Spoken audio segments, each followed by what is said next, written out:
Oke, sore hari ini kita mau meneruskan khotbah eksposisi Kolose. Kemarin Kolose 1 sampai 15, kita mau lanjut ke Kolose 2 dan Kolose 3 awal. Kita baca bareng-bareng ya. Saya yang genap, kalian yang ganjil ya. Karena itu janganlah kamu biarkan orang menghukum kamu mengenai makanan dan minuman atau mengenai hari raya, bulan baru ataupun hari Sabat.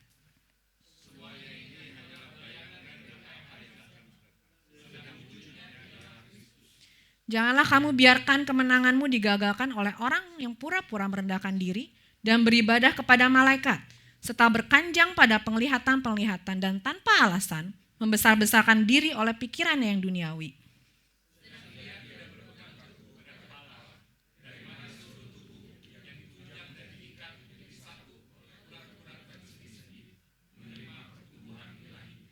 Apabila kamu telah mati bersama-sama dengan Kristus dan bebas dari roh-roh dunia, mengapakah kamu menaklukkan dirimu pada rupa-rupa peraturan, seolah-olah kamu masih hidup di dunia?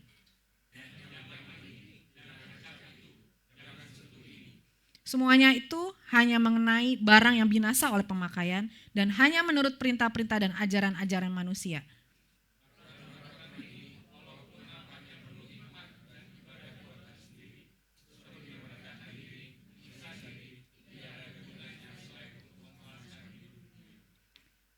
Karena itu, kalau kamu dibangkitkan bersama dengan Kristus, carilah perkara yang di atas di mana Kristus ada, duduk di sebelah kanan Allah.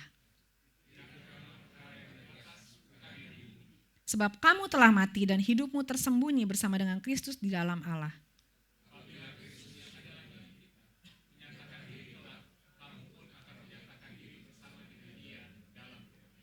Amin.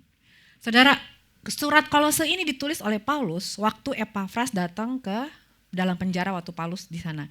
Jadi Paulus membuat surat ini untuk disampaikan kepada jemaat Kolose. Nah, keadaan jemaat di Kolose itu, waktu itu, mereka itu percaya dengan namanya, mereka menganut sistem politeisme mistik. Jadi di mana jemaat Kolose percaya akan banyak sekali juru selamat. Maksudnya dewa-dewa juga ya. Mereka percaya banyak dewa dan Yesus buat mereka adalah salah satu dewa tersebut. Gitu. Jadi kekristenan itu hanya dianggap sebagai salah satu dari banyaknya ajaran-ajaran lain gitu. Nah, makanya Paulus itu waktu di penjara dia sangat terbeban oleh jemaat Kolose ini. Nah, tapi di sini saya mau bagi dua bagian. Kolose yang pertama, yang kedua 16-23 saya bagi jadi dua, yaitu adalah fokus yang salah. Dan Kolose 3:1-4 itu adalah fokus yang benar. Nah, kita mau mulai di ayat yang 16. Karena itu janganlah kamu biarkan orang menghukum kamu mengenai makanan dan minuman atau mengenai hari raya ataupun hari Sabat. Janganlah kamu membiarkan kemenanganmu digagalkan oleh orang yang pura-pura merendahkan diri dan beribadah pada malaikat, berkanjang pada penglihatan-penglihatan dan tanpa alasan membesar-besarkan diri oleh pikirannya yang duniawi. Jadi jelas banget di sini saudara bahwa di jemaat Kolose ini banyak banget pengajaran palsu. Gitu. Dia bilang di sini, janganlah orang menghukum kamu, gitu kan? Dan masih banyak lagi nih. Nah, saya di sini mau nyatakan ada 3 ajaran waktu itu yang menyesatkan jemaat Kolose. Yang pertama adalah ada 3, yaitu yang pertama adalah legalisme, yang kedua adalah mistisisme, yang ketiga adalah asketisme. Apa itu 3 pengajaran ini yang mungkin belum pernah dengar sisme ini gitu ya? Yang pertama adalah kita mau bahas satu-satu ya. Nggak tahu nih udah pada dengar belum nih. Kalau mistis mungkin semua dengar ya. Mungkin semua juga ikutan mempraktekkan mistis sebelumnya. Kalau kita suka baca-baca zodiak itu mistis loh saudara. Kita percaya, kita imani itu mistis loh. Jadi jangan pikir kita tuh nggak mempraktekkan mistis. Waktu kita tahu zodiak, kita percaya sio, itu tuh mistis loh saudara. Gitu.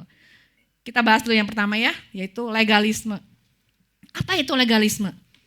Nah, legalisme adalah sebuah pandangan rohani di mana seseorang berusaha mendapatkan keselamatan, kebenaran atau perkenanan Allah melalui ketaatan pada hukum, aturan atau perbuatan baik, bukan melalui iman kepada Kristus dan anugerahnya. Jadi di sini jelas banget di ayat 16-17 yang gak usah baca lagi, bahwa pandangan ini banyak banget sekarang juga di dalam kekristenan termasuk gitu. Nah, legalisme itu mengandalkan perbuatan baik, perbuatan kita. Untuk apa? untuk mendapatkan perkenanan Tuhan. Kita berpuasa untuk apa? Supaya Tuhan lebih sayang sama saya daripada sama dia. Saya berdoa 10 jam sehari supaya hadirat Tuhan saya urapannya lebih banyak dibanding yang lain. Itu legalisme. Waktu kita berpikir bahwa aturan-aturan ini bisa membawa kita mendekat kepada Tuhan ataupun kita lebih baik dari orang lain. Inilah yang namanya legalisme. Nah, Paulus menentang pengajaran ini. Gitu. Nah, lalu sebelum saya lebih lanjut mengenai legalisme, saya harus memberitahu juga saudara bahwa sebenarnya hukum Taurat ini diciptakan untuk apa sih? Gitu. Nah, saudara, waktu Adam dan Hawa jatuh dalam dosa, manusia itu waktu jatuh, mereka nggak bisa membedakan mana yang baik dan yang salah. Jadi hukumnya hukum rimba, saudara, waktu perjanjian lama ya. Jadi orang tuh nggak tahu ada dosa.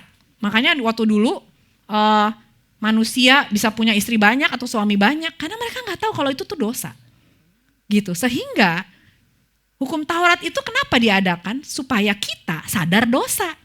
Makanya dibikin hukum, jangan membunuh. Dulu orang nggak tahu, nggak boleh membunuh itu seperti apa. Mungkin zaman dulu orang saling makan gitu ya. Oh kita bunuh ini hari ini yuk makan bareng-bareng. Mungkin kayak gitu.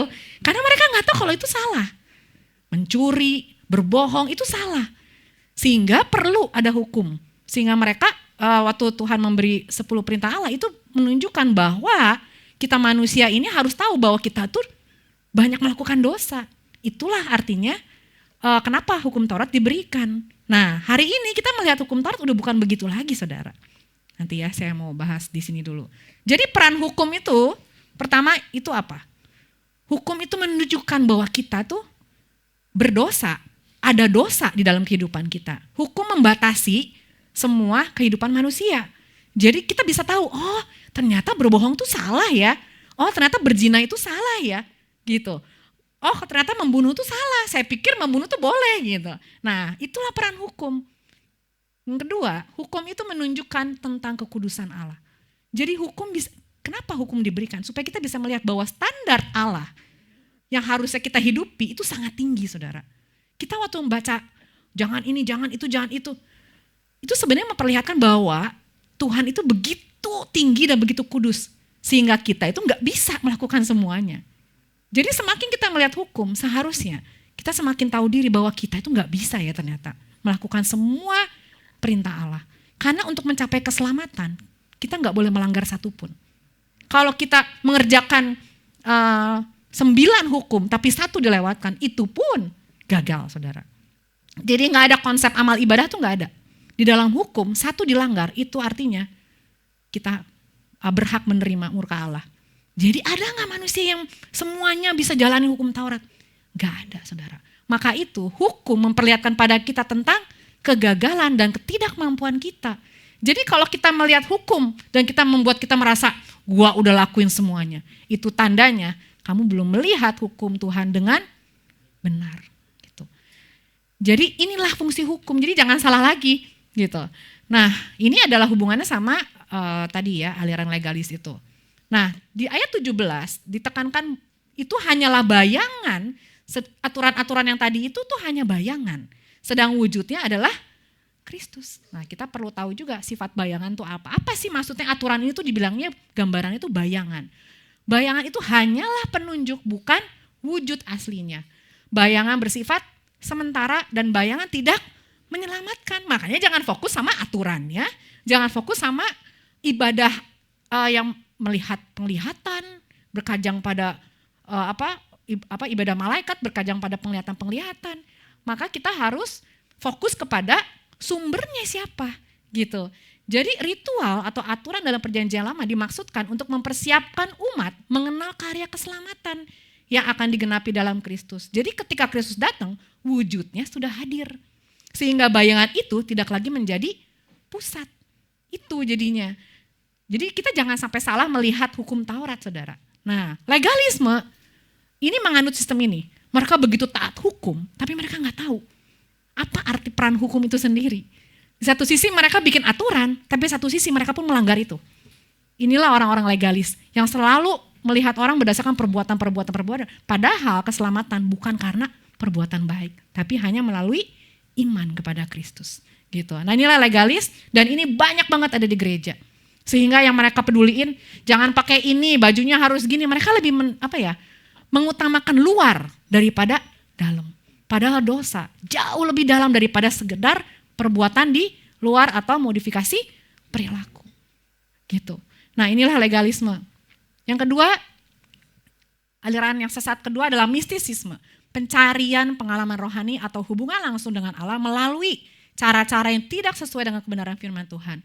Seringkali menekankan pengalaman subjektif, nah ini menarik ya. Rahasia atau praktek spiritual tertentu yang tidak berpusat pada Kristus. Buat saya yang menarik ini pengalaman subjektif gitu. Banyak banget dari kita yang suka banget dengerin pengalaman orang lain, bener gak?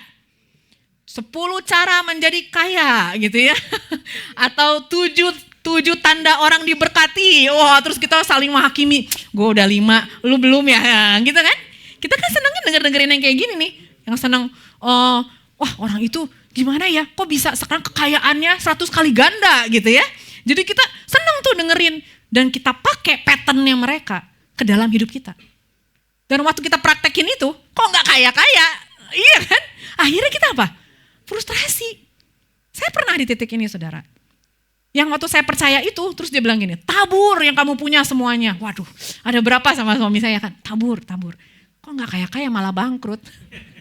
Bener, dan itu terjadi. Sampai saya tanpa titik, saya marah. Katanya 100 kali ganda, saya udah kasih segini. Sekali gitu, terus dibilangin gini lagi. Hanya 30 menit. Dalam 30 menit harus dikasih persembahannya. Lewat 30 menit kairosnya hilang katanya. Udah kan cepet-cepet tuh transfer apa gitu ya. Nah udah selesai gitu, bangkrut saudara. Nah ini kesesatan yang terjadi. Kalau kita percaya hal-hal kayak gini, pengalaman subjektif dijadikan kebenaran. Ini bukan teologi, ini bukan kebenaran yang sesungguhnya saudara. Makanya kita frustrasi. Dan kita pakai pengalaman orang, dipraktekin di kita. Menjadikan itu pattern buat kita juga. Inilah yang jadi salah. Ini maksudnya, ini jangan-jangan waktu kita percaya ini, sebenarnya kita juga lagi ikutin ajaran mistis ini loh.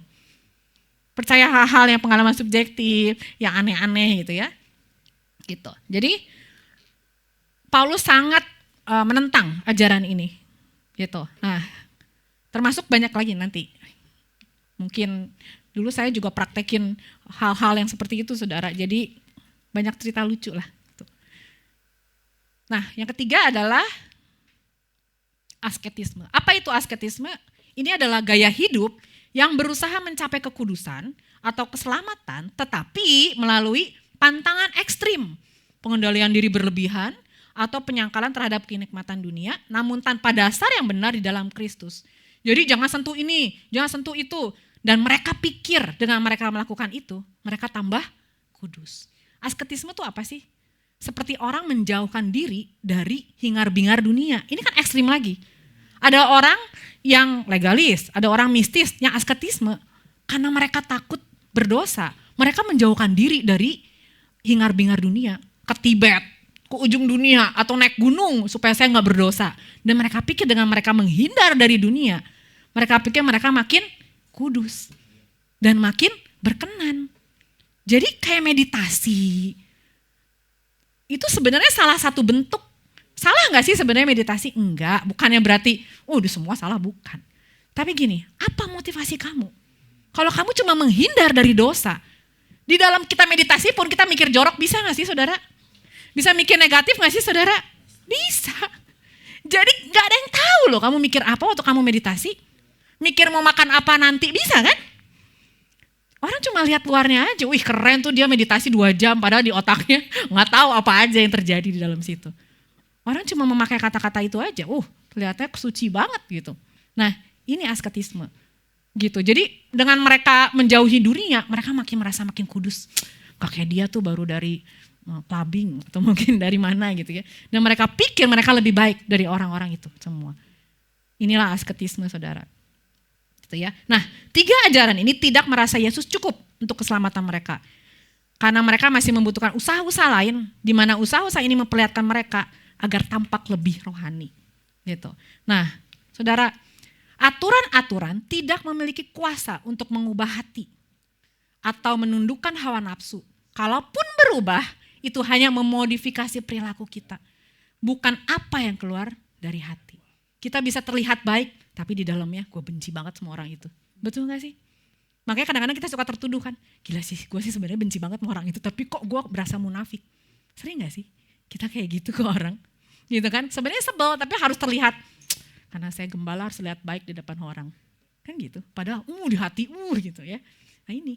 Perubahan sejati hanya datang dari pengenalan akan Kristus yang benar. Bukan dari aturan-aturan eksternal. Saudara. Inilah agama vs Injil.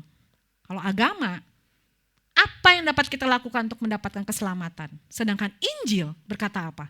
Apa yang Yesus selesaikan untuk menyelamatkan kita? Nah, agama itu sebenarnya seperti orang legalisme tadi. Ajaran legalisme. Dia berusaha melakukan sesuatu agar mencapai keselamatan. Sebenarnya itu agama loh. Tetapi Injil bilang apa? Apa yang Yesus selesaikan untuk kita? Bukan dari kita lagi, tapi dari Dia yang berinisiatif menyelamatkan kita. Itulah Injil, saudara. Luar biasa ya. Nah, itulah fokus yang salah tadi. Sekarang kita masuk ke Kolose 3, 1-4. Nah, inilah fokus yang benar. Yang pertama saya baca dulu, selanjutnya nomor 2, ayat kedua, saudara ya. Karena itu, kalau kamu dibangkitkan bersama dengan Kristus, carilah perkara yang di atas di mana Kristus ada, duduk di sebelah kanan Allah. Sebab kamu telah mati dan hidupmu tersembunyi bersama dengan Kristus di dalam Allah.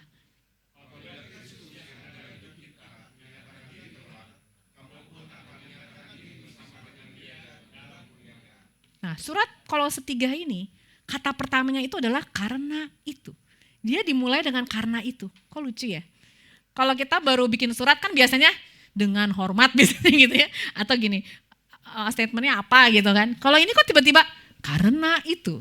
Berarti surat Kolose 3 itu ada hubungannya dengan Kolose sebelumnya. Jadi Paulus di sini menulis karena itu, kalau kamu dibangkitkan bersama dengan Kristus, artinya karena banyaknya ajaran sesat di Kolose 2 itu, maka dia mengingatkan kita gitu. Karena banyaknya ajaran sesat itu, maksudnya gitu ya.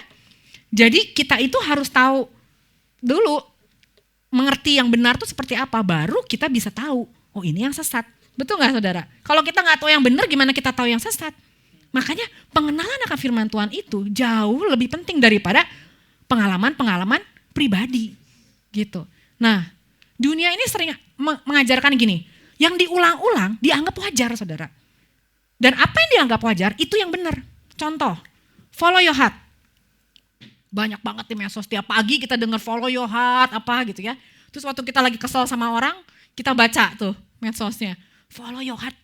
Benar follow my heart. Karena gue sebel sama orang itu, atau ada orang menyakitkan kita jadi kesel kan. Benar follow my heart. Berarti orang itu memang gak perlu saya pedulin lagi. Kan kayak divalidasi kan perasaan-perasaan kita kan. Nah, apa yang diulang-ulang kita anggap wajar. Tapi yang dianggap wajar itu belum tentu benar loh saudara. Tapi karena kita baca terus dan semua orang posting tentang follow your heart gitu ya, kita membenarkan itu loh. Padahal ini bukan pembenaran. Bagaimana bisa mengikuti hati kita karena hati kita ini kecenderungan dosa terus. Nah, inilah kita suka menormalisasi hal yang bukan kebenaran gitu. Nah, contohnya lagi apa? Contoh nih ya. Tentang ketaatan. Saudara kalau dengar kata ketaatan, apa yang di benak Anda? Happy atau enggak happy? Susah kan? Begitu kita dengar kata taat aja, kita udah gini, aduh susah. Bener enggak? Sebenarnya siapa sih yang bilang ketaatan tuh susah? Siapa yang masukin doktrin itu? Dunia kita loh. Karena kita sudah jatuh dalam dosa. Maka waktu kita dikasih kata taat, langsung kita gini, susah Tuhan harus taat. Betul enggak? Itu kan POV dunia. Tapi Injil bilang apa? Ketaatan itu memerdekakan dan membebaskan kita. Gila. POV dunia sama Injil itu bertolak belakang, saudara. Contohnya apa sih nanti saya jabarin. Sedangkan dunia mengajarkan ketaatan itu adalah sebuah batasan dan dominasi. Gila ya. Sekarang contohnya gini saudara. Kalau saudara, kemarin kita baru latihan vokal nih, hari Jumat ya sama Bapak Mario sebagai vokal coach kita di sini. Jadi kita singer semua latihan gitu ya. Ada yang suaranya juga kan masih naik turun ya.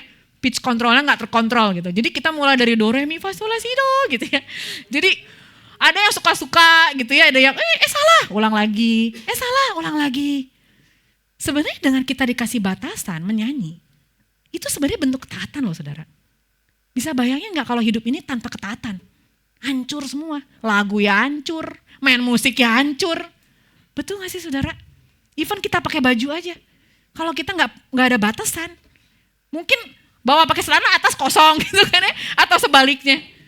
Berarti kita kan hidup dalam batasan loh sebenarnya, betul nggak? Kalau kita suka-suka kita, hancur sudah hidup kita, betul nggak? Main musik juga nggak bisa seenaknya jreng, nyanyi seenaknya, mau jadi apa? Makanya harus dilatih. Bukankah latihan itu adalah batasan? Gak boleh lari dari kunci A. Nah, nyanyi itu gak boleh lari-lari kuncinya. Gitu kan. Mungkin suami saya lebih relate ya kalau untuk nyanyi. Karena dia berlatih gak bisa-bisa gitu ya. Jadi dia, karena itu mungkin dia lebih relate gitu. Nah, jadi saudara, anehnya, kok kita bisa punya perasaan kayak gitu? Waktu kita dengar kata taat, kita langsung takut. Padahal Injil itu justru membebaskan. Makanya Adam dan Hawa waktu dia makan buah, waktu Tuhan bilang jangan dimakan buahnya, gitu kan. Terus karena apa? Karena dia tahu waktu dimakan, hari ini semua manusia jatuh dalam dosa. Hari ini kita semua menderita bencana alam, alam rusak karena dosa, bencana alam terjadi, kutuk karena tanah, tanaman semua kena benalu, ilalang di mana, sakit penyakit. Itu karena dosa saudara. Jadi cuma akibat satu ketidaktaatan aja menghancurkan semua. Bayangin, tapi ketaatan itu sebenarnya apa? Membebaskan kita. Nah ini POV ini harus berubah saudara. Waktu kita kenal Injil, kita harus merubah cara pandang. Ketaatan itu baik. Jangan dianggap jadi susah, malah gila ya. Gue kalau ngikutin firman Tuhan, gue tuh hidupnya bebas, justru kebalik. Bebas dari dosa, bebas dari kebinasaan. Sebenarnya itu yang benar. Saya mau kasih satu contoh lagi, mungkin ini lebih relate. Devris tolong ditampilin. Ini lagi viral dan saya suka baca nih di IG. Dari kemarin terus nih mukanya orang ini ya. Saya pikir bagus juga ini buat ditampilin buat khotbah gitu ya. Nah, siapa yang tahu? Siapa yang gak tahu salah ya? Jadi ini keluar terus di timeline saya gitu muka orang ini. Terus waktu saya baca, Sister Hong namanya ya. Nah, Sister Hong ini gak tahu nih, ada yang gak tahu mungkin? Oh beneran? Kurang baca medsos. Nah, jadi dia tuh orang Cina, umur 40-an gitu ya. Dia seorang pria, tapi dia berdandan menjadi wanita. Nah yang hebatnya lagi, bukan hanya berdandan dari wanita, dia meniduri laki-laki sebanyak 1.691 laki-laki. Dan laki-laki ini gak bayar pakai servisnya dia. Gila kan? Saya sampai gini. Kayak gini bentuknya aja bisa nidurin 1.691 laki-laki loh. Dan 80% korbannya HIV. Udah gratis, dapat penyakit. Maksudnya udah bentuknya kayak gini kok mau ya? Saya sampai bingung loh. Terus kan ada beberapa tampilan tuh di IG tuh muka-muka korbannya gitu ya. Waduh, cowok-cowoknya yang bodybuilder, yang keren-keren, opa-opa Korea gitulah ya. Jadi kayak gila ini si Sister Hong ini kok hebat bener gitu ya. Bisa nidurin 1.691 loh. Padahal laki-laki itu gak bayar juga. Ya mungkin karena gak bayar jadi dia mau ya. Makanya cowok-cowok hati-hati ya yang gak bayar itu. Jangan-jangan kamu dapat HIV loh gitu. Hati-hati yang free-free itu ya. Bayar aja ngeri apalagi gak bayar, bener gak sih? Jadi saya sampai gini, wow. Nah inilah. Udah batasannya dilanggar. Dia laki-laki jadi perempuan, ya kan? Seks pun dilanggar gitu ya. Harusnya satu orang ini jadi 1.691 sampai capek ngomongnya juga 1.691 orang gitu kan. Gila kan gitu. Terus udah bentuknya kayak gini saya sampai gini, wow ini sih dosanya, bukan dosa gini. Improvisasinya udah lebih dari, bukan cuma batasan 1, batasan 1, 2, 3, 4, 5 kayaknya udah dilanggar semua. Jadi kenapa? Kalau orang hidup di luar batasan, apakah ini yang dinamakan kebebasan kita? Apakah ini yang kita bilang, aku mau bebas Tuhan, suka-suka kita. Ya iya, ya lu HIV jadinya. Ternyata waktu Tuhan bilang jangan, itu tuh ada konsekuensi yang membinasakan kita saudara. Makanya kalau kita bilang kata taat, kita gak perlu takut dengan kata taat. Karena taat itu justru membebaskan kita. Tapi ketidaktaatan itu yang membinasakan kita. Saya kebayang jadi laki-laki itu yang 1600 itu. Tiba-tiba dapat HIV. Cuma gara-gara sekali doang melakukan hubungan dengan Sister Hong ini. Gila ya, suwe banget sih gitu. Jadi menurut kalian ketaatan itu baik gak sih? Baik. Ini cuma hanya masalah mindset loh. Cara kita berpikir. Cuma permainan mindset. Dan ini dunia gila. Dunia ngedoktrin kita dari kecil. Tentang ketaatan itu begitu. Sepertinya ketaatan itu membatasi kita. Padahal justru ketaatan itu memerdekakan hidup kita. Gila ya. Ini sih yang buat saya jadi gini. Wah, luar biasa ini. Injil itu benar-benar memerdekakan kita. Jadi saudara, tidak ada kerohanian yang sehat tanpa teologi yang tepat, saudara. Jadi kita harus tahu. Kalau orang cuma ngomong rohani, melihat, penglihatan, apa sih yang dilihat? Saya sampai sempat nanya ke teman saya. Dia tuh sekali merem aja dia bilang dia dapat penglihatan gitu kan. Sampai satu hari saya kan dulu praktekin juga sekte ini gitu ya.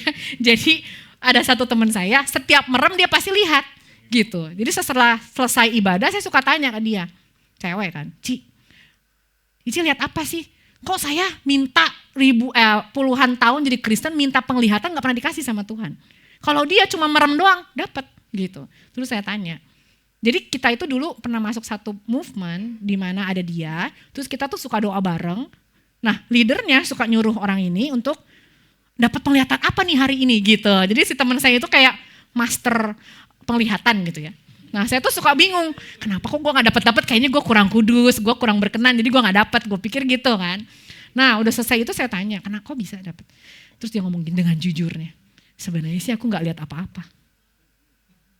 Terus saya gini, berarti kamu bohongin semua yang di sana. Gak selalu dia bilang gitu, berarti kenapa tiap kali di sana dia ngomongnya dia selalu lihat. Dan lucunya semua penglihatan-penglihatan itu tuh tentang yang saya melihat ada binatang keluar dari ini, naik ke pohon, terus saya melihat orang-orang kisah sedang dimakan sama ini. Hah? Saya bilang, ini kok kayak film 300 yang waktu dulu ya. Waktu dulu tuh lagi zamannya film 300. Kok yang dia lihat ini persis sama film yang gue kemarin nonton di bioskop, 300 gitu. Jadi setelah ngerti Injil, wah jangan-jangan dia tuh inget film di bioskop gitu. Jadi dia ngomong tentang penglihatan itu. Di situ saya langsung sadar, wah berarti penglihatan ini juga gak bisa divalidasi sama kita loh. Orang melihat, dia bilang itu suara Tuhan. Terus gimana saya taunya?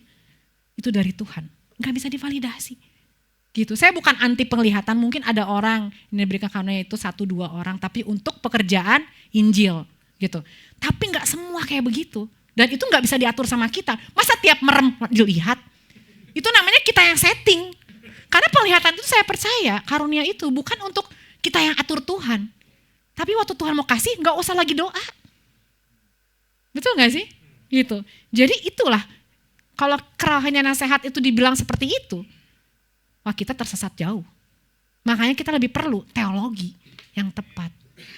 Gitu. Gak ada kerohanian yang sehat tanpa teologi yang tepat. Karena itu gak bisa dijelaskan. Gak bisa diajarin. Gitu. Karena itu, kalau kamu, nah ini setelah kalimat karena itu, kalau kamu dibangkitkan bersama dengan Kristus, artinya apa? Kenapa sih Paulus tulis kalau kamu dibangkitkan bersama dengan Kristus? Dia sedang mengingatkan kita tentang identitas kita. Kamu sudah dibangkitkan bersama Kristus loh. Artinya apa? Jangan sampai aktivitas yang kita lakukan itu mendahului dari identitas kita. Jadi identitas kita harus duluan daripada aktivitas kita. Maksudnya apa sih? Jadi gini, nah kalau kita tahu identitas kita sebagai anak-anak Allah saudara, waktu kita tahu kita sudah ditebus, sudah menerima keselamatan, maka semua aktivitas yang kita lakukan adalah sebuah selebrasi. Kenapa kita nyanyi bisa ketawa-ketawa di sini? Kita udah gak lagi dihakimi dengan apa? Dengan aduh takut gembalanya ngomong apa kalau saya ketawa di panggung. Kan kita suka takut ya. Sudah gitu, aduh nanti kalau kita hahaha, takut nanti dijudge. Kalau di sini, karena kita sudah tahu Injil itu bukan tentang ini semua. Walaupun pada prakteknya kita tetap harus disiplin, tapi kita boleh ketawa kok. Tadi aja bisa salah berita anugerah, namanya juga manusia. Terus apakah setelah ini saya hukum si Yose? Kamu tadi gara-gara salah, ayo Scott jam 100 kali. Kan kan ya? Enggak. Atau mungkin kamu tidak layak. Mungkin kamu dikutuk Tuhan, gitu kan? Iya. Kan, ya. Apakah seperti itu? Iya kan? Nah, kalau kita, kalau kita memfokuskan aktivitas, begitu baru kita mendapat identitas, matilah kita semua. Kalau kita mencari itu, dari semua yang kita lakukan, kita akan gak pernah dapat keselamatan, saudara. Tapi karena kita tahu Tuhan sudah menyelamatkan kita, maka yang kita lakukan, kita bisa ketawa, kita bisa nganggap Yose, udahlah Yose, saya juga suka salah ngomong. Namanya manusia di sini, kalau Anda bisa ada tahu di posisi saya ini, saya tuh takut salah ngomong, gitu, lebih takut gitu kan, karena bisa aja salah ucap gitu kan. Jadi kayak gitu-gitu tuh menegangkan loh untuk pelayan-pelayanan Tuhan di atas panggung tuh, gitu. Jadi waktu kita melihat kesalahan orang lain, ya udah. Karena kita tahu identitasnya dia, bukan atas dasar apa yang dia lakukan tadi. Tapi karena Kristus sudah memerdekakan dia. Saya juga di sini, kalau saya bisa salah ucap, saya kan manusia biasa yang bisa salah ucap. Gitu. Dan termasuk waktu saya melihat kesalahan semua di sini, saya juga tahu, saya pun gak lebih benar dari kalian.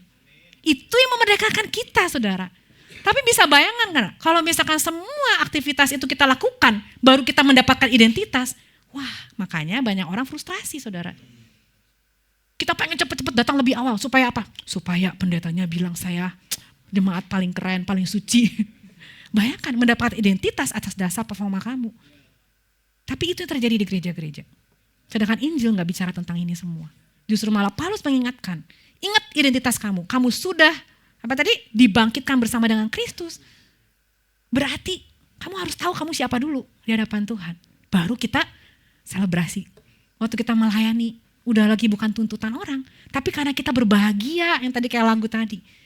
Kita mengucap syukur karena karya Kristus dalam hidup kita. Makanya kita mau melayani Tuhan. Melayani manusia ya. Maksudnya memberitakan Injil. Karena kita udah tahu yang benar, saudara. Gitu. Nah ini, agama yang tadi, apa yang aku bisa perbuat untuk menentukan identitas kita? Sedangkan Injil, apa yang Kristus telah lakukan bagi kita, menjadikan kita anak-anak Allah. Yang agama, jika kita mendahului aktivitas untuk mendapatkan identitas, kita tidak akan pernah merasa aman. Karena keselamatan bergantung atas aktivitas kita. Tetapi Injil berkata apa? Oleh karena itu inilah yang menggerakkan dan mengaktifkan aktivitas kita. Kebalik, kita tidak lagi membutuhkan validasi dari orang lain. Karena kita hatinya sudah rest. Gitu. Identitas kita sebagai anak Allah ini yang menentukan seberapa restnya kita dalam menjalani hidup. Rest ini bukannya gini, istirahat mulu kagak kerja-kerja, bukan ya saudara ya. Rest ini adalah keadaan hati kita.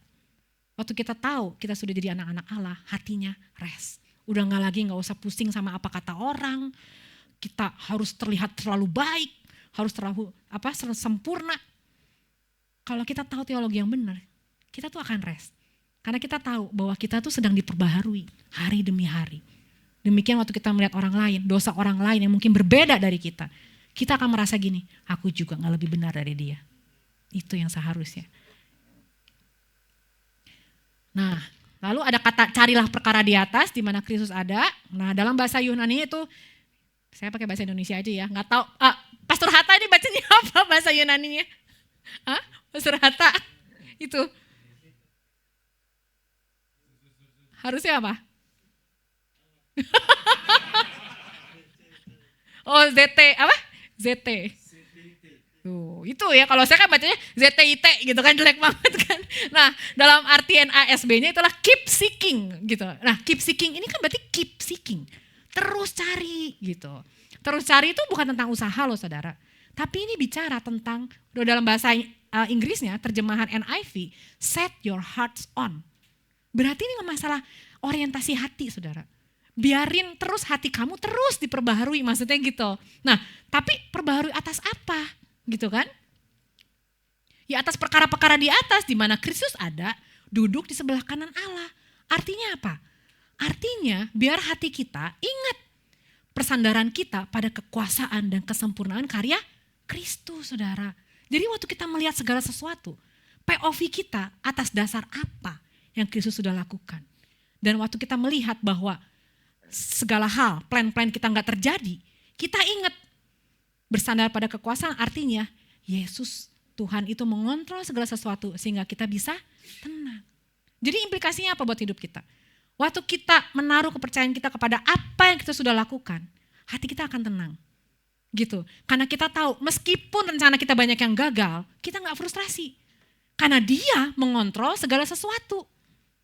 Meskipun hari ini target yang kita mimpikan hari ini di dalam pekerjaan gak terjadi sesuai apa yang kita mau, kita gak frustrasi. Karena kita tahu pasti Tuhan mengontrol segala sesuatu sehingga kita bisa tenang. Gitu. Tapi kan seringnya kita pengennya ngontrol ya. Kita pengennya nyuruh Tuhan malah. Tuhan aku pengen gini, kalau bisa gini gitu. Kita yang ngontrol. Tapi Paulus bilang apa? Ingat, dia kok yang berkuasa. Kalaupun things gak sesuai, terjadi sesuai dengan apa yang kita mau, kita harus ingat bahwa dialah pemegang kekuasaan itu, saudara. Gitu. Nah, lalu pertanyaan reflektifnya, apakah orientasi atau arah hidup kita sudah pada arah yang benar? Apakah semua yang kita lakukan atas dasar ingin sesuatu dari Tuhan atau ingin divalidasi manusia? Ini perlu kita renungin. Apakah aktivitas kita masih mencari-cari pengakuan orang, penerimaan orang, sehingga kita tuh lelah, frustrasi. Apakah motivasi hati kita sudah benar waktu kita melakukan segala sesuatu? Apakah kita sudah rest? Yang sebentar lagi ya, 3 ayat lagi selesai ya saudara ya. Udah ngantuk ya, saya lihat udah mulai krip. Pikirkanlah perkara yang di atas bukan yang di bumi. Artinya di dalam NIV, set your mind on things. Kalau tadi kan hati ya, keep seeking itu tentang hati, orientasi hati. Kalau ini set your mind, cara pikir kamu. Nah kalau kita baca ini dulu mikirnya gini, oh kalau saya harus pikirkan perkara di atas berarti saya harus membiasakan otak saya berpikir tentang yang positif. Benar gak? Berapa banyak kita dicocokin pengajaran kayak gitu. Terus aja pikirin yang positif, nanti yang jadinya juga positif dalam hidup kamu. Sering gak dengar kayak gitu? Kalau kamu mikirin jelek, yang nanti jadinya jelek. Padahal kita mikir positif juga, tetap aja jadinya jelek. Sering gak kayak gitu? Ya karena kita pikir dengan kita berpikir yang positif, tiba-tiba semua jadi positif. Kita pikir itu adalah energi gitu. Padahal maksudnya Tuhan itu bukan, di sini Paulus itu maksudnya bukan itu loh. Pikirkan itu, POV-nya harus Injil. Cara kita memandang contoh yang tadi, memandang ketaatan harus dengan POV yang benar. Kalau kita memandang ketaatan dengan POV dunia, kita akan merasa capek untuk taat itu, betul gak? Ketaatan itu batasan, Tuhan membatasin hidup kita. Tuhan gak memberikan kita kebebasan. Tapi justru POV Injil, ketaatan itu justru membebaskan kita dari semua kebinasaan atas akibat dosa. Beda loh saudara. Nah maksudnya ini, pikirkan perkara mind on things itu berubah oleh pembaruan budimu. Itu cara pikirnya maksudnya. Harus kembali ke Injil.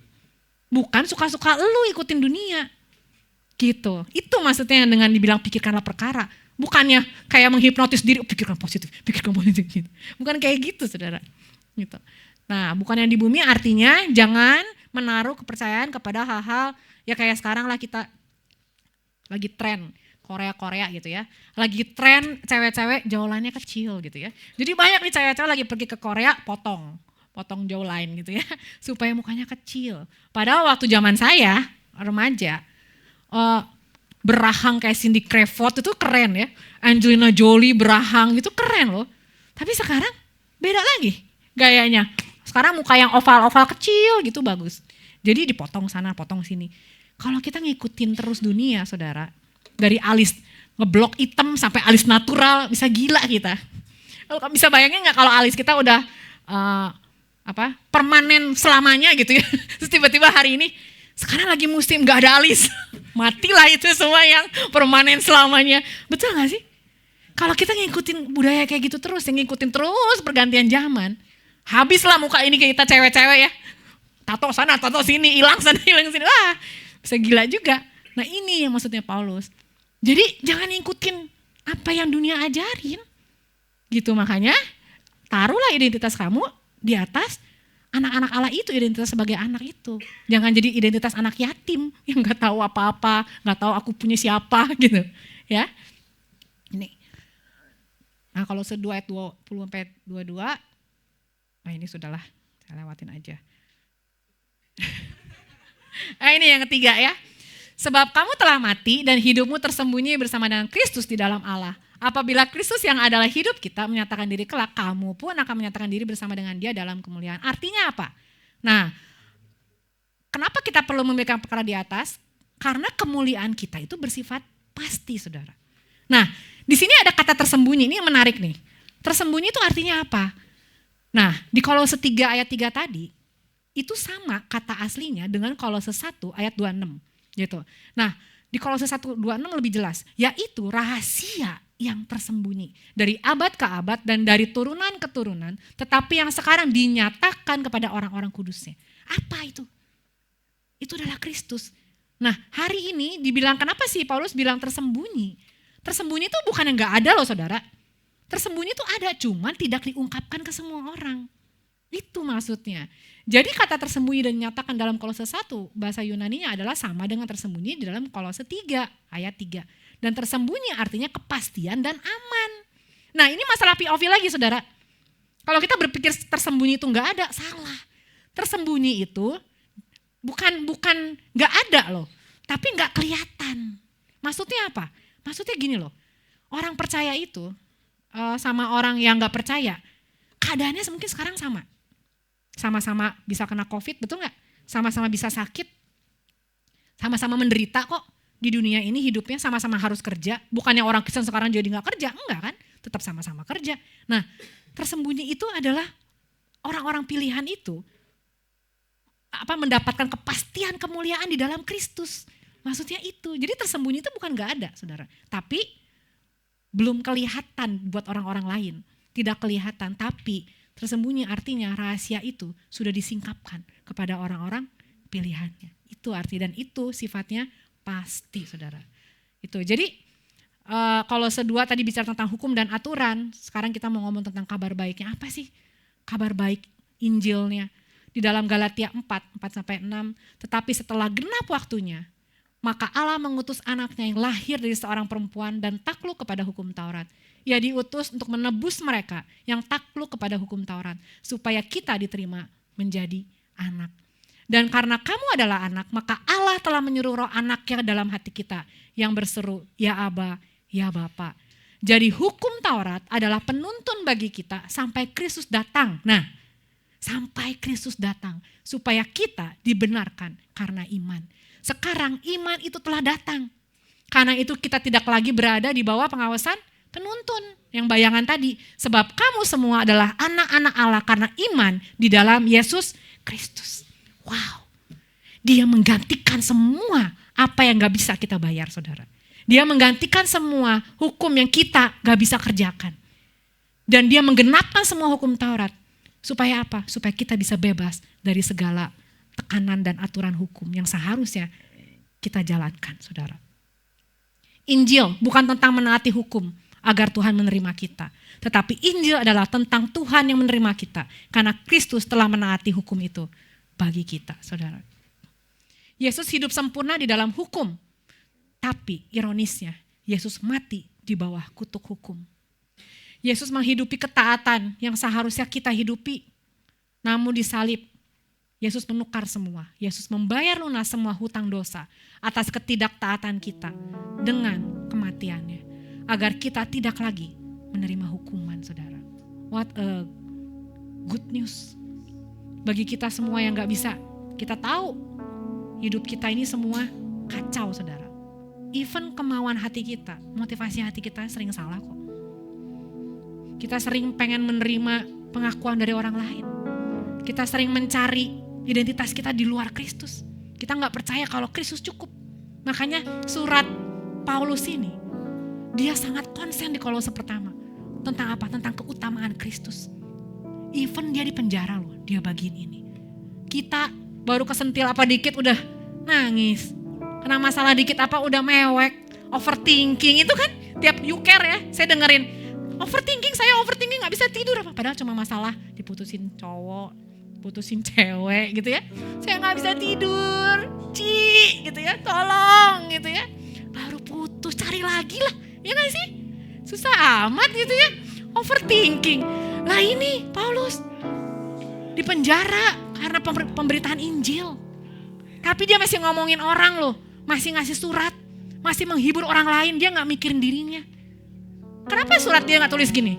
Aku Paulus tersiksa karena kalian. Kita kan maunya kayak gitu kan.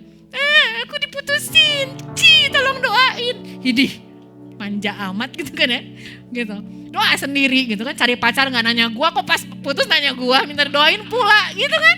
Ribet bener gitu ya. Mewek kita kayak gitu-gitu gitu kan. Tapi Paulus waktu dia menderita di penjara, sama sekali di suratnya gak ada keluhan. Gila ya. Sebegitunya dia mengerti Injil dan kabar baik itu. Sampai dia gak mengangkat masalahnya dia sama sekali di suratnya. Bahkan di saat dia tersiksa di dalam penjara itu, dia malah menguatkan kita semua. Dia malah menguatkan jemaat Kolose. Berarti ada sesuatu yang berubah dalam hidupnya Paulus. Cara dia memandang masalah. Dia udah gak lagi pikir penjara itu adalah sesuatu masalah. Justru yang dia lakukan apa? Aku harus menguatkan orang-orang di luar sana. Jangan sampai mereka imannya hancur karena penderitaan. Kita baru masalah gak punya uang buat ke gereja aja udah ribet bener gitu ya. Ngomel sana, ngomel sini. Paulus jauh menderita dari kita. Tapi dia gak pernah ngomong itu sebagai satu penderitaan. Karena apa? Karena dia tahu waktu Kristus menjadi kepala dan keutamaan dalam hidup dia, segala hal it doesn't matter anymore. Yesus menghidupi ketaatan yang seharusnya kita hidupi. Namun disalib, Yesus membayar lunas semua hutang dosa atas ketidaktaatan kita dengan kematiannya, agar kita tidak lagi menerima hukuman. We are sinner that receive grace through Him. Salib mempertahankan kudusnya hukum Allah yang menuntut hukuman bagi yang tidak taat, yaitu kita. Namun di saat yang bersamaan, salib memperlihatkan kasih Allah bagi kita. Dia mati menggantikan hukuman yang seharusnya kita jalani. Di salib, dia yang tidak mengenal dosa telah dibuatnya menjadi dosa karena kita, supaya dalam dia kita dibenarkan oleh Allah. Dia tertikam oleh karena pemberontakan kita, dia diremukan oleh karena kejahatan kita. Ganjaran yang mendatangkan keselamatan bagi kita ditimpakan kepadanya, dan oleh bilur-bilurnya kita menjadi sembuh. Hukuman yang seharusnya menjadi bagian kita ditimpakan kepadanya. Oleh karena Injil, karena itulah hari ini implikasinya kita dimampukan mencintai hukum, bukan karena keharusannya, tetapi karena kerinduan. Walaupun hidup yang kita jalani hari ini adalah hidup yang tidak mudah, banyak suara-suara dunia mempengaruhi kita. Namun kita bisa tetap tenang dan bersuka cita karena kita tahu kebenaran sejati yang membebaskan hanyalah di dalam Kristus. Kita punya pengharapan yang pasti dan tidak pernah mengecewakan di dalam Kristus, saudara. Yesuslah kerinduan kita. Mari kita berdoa.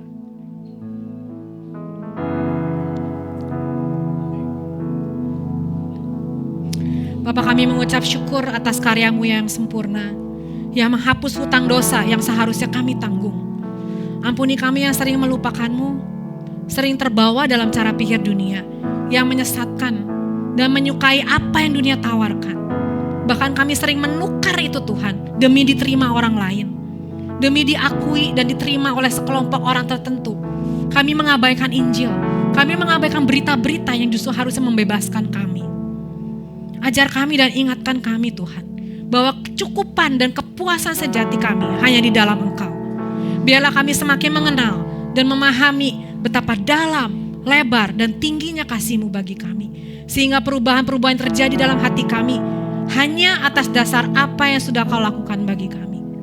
Di dalam nama Tuhan kami Yesus Kristus, kami berdoa dan kami mengucap syukur. Amin.